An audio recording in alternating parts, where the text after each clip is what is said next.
But before we do, let's talk a little bit of Mardi Gras history. You know, we're just a little over a week away from Joe Cain Sunday, big celebration in Mobile, the People's Parade, when they take that procession to the streets of downtown Mobile. Joe Cain has always been celebrated as a Mardi Gras revivalist from Mobile, bringing Mardi Gras back after the Civil War. But history has a strange way of rewriting itself, as you're about to see in tonight's Makin Mardi Gras report. Good old Joe Cain, a humble city clerk who in 1866, after the Civil War, revived Mardi Gras in Mobile by dressing as a Chickasaw Indian chief, parading and carousing through the streets of Mobile on Fat Tuesday. Or did he? First of all, I've always had a problem with that aspect of the story, that he brought Mardi Gras back to Mobile. And just who are you, sir? Some Yankee jealous of our carnival traditions? Prior to the Civil War, there was no real Mardi Gras celebration in Mobile.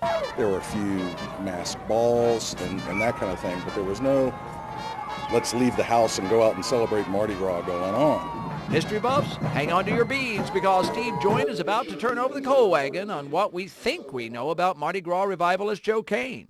Joynt, a former Mobile newspaper writer and editor, is now publisher of Mobile Mask.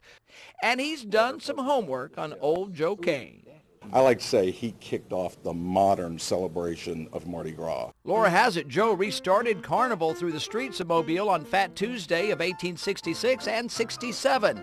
But Joynt has uncovered newspaper articles that seem to show Joe was somewhere else that day. Yes, on Mardi Gras Day, 1867, Joe Cain was in New Orleans in costume, dancing around in the streets. Well, bless my moon pie. Say it ain't so, Joe.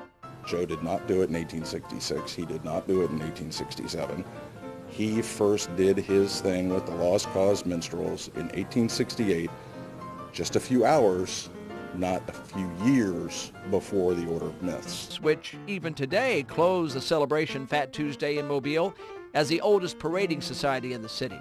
But Joynt says we should still celebrate Joe Cain because his enthusiasm and legend has encouraged Mobile's Mardi Gras to become the popular celebration it is today. And that is something on which we can all agree. All right.